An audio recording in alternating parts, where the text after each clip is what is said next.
Planets that revolve around two suns, like Luke Skywalker's homeworld of Tatooine in Star Wars, used to be the stuff of fiction.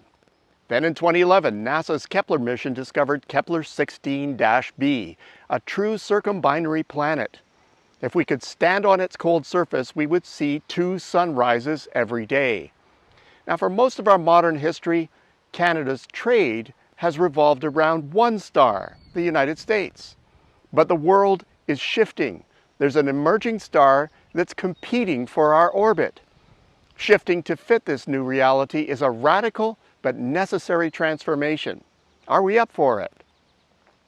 Well, the new star is no surprise. Globalization together with communication technology has made trade with all parts of the globe ever more viable. Markets long frozen out of the trade mainstream got a quick ticket in. And the largest ones, like China, India, Brazil, Mexico, have become global powerhouses in record time. Many others have also benefited greatly. Their rapid ascendance has vaulted up per capita income. Tens of millions of their consumers are rising into the middle class every year. As average wealth increases, tastes and preferences are shifting toward higher value goods and services. The pace is so rapid that these emerging economies don't have the capacity to meet their own consumers' needs. Now there's an increasing appetite for and reliance upon imports.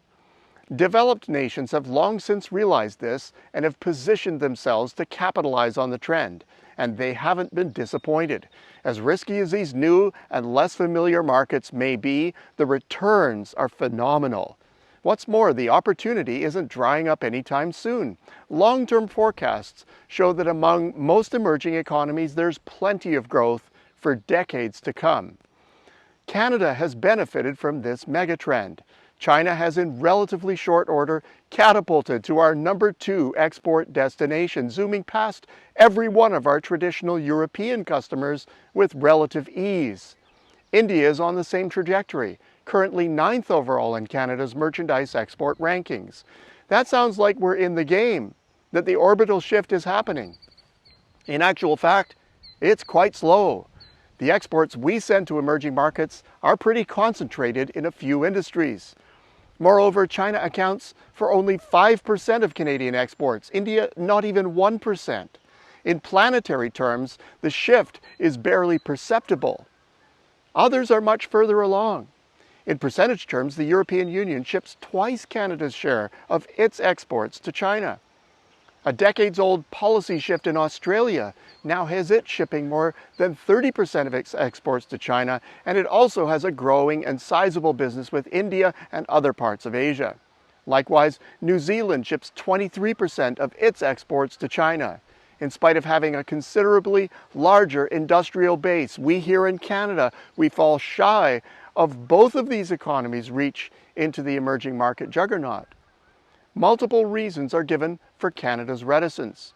Distance to market is one, although there are many other nations just as far removed spatially from these markets that have figured it out, including Australia and New Zealand. Risks of doing business in less familiar territory is another reason for taking a pass, and the list can get quite long.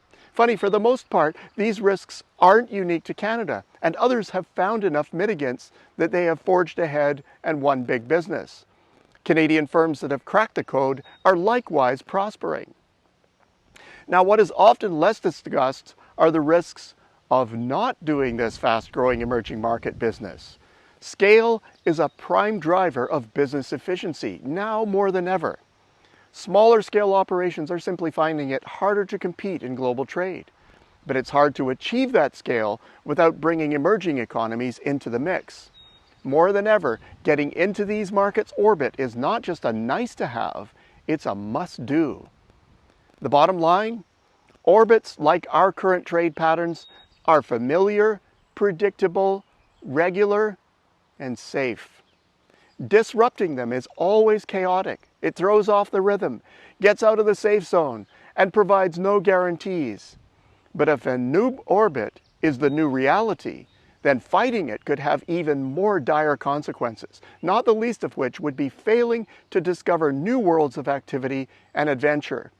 Our shift to circumbinary trade is inevitable and underway. It's time to embrace that reality. Until next week, I'm Peter Hall.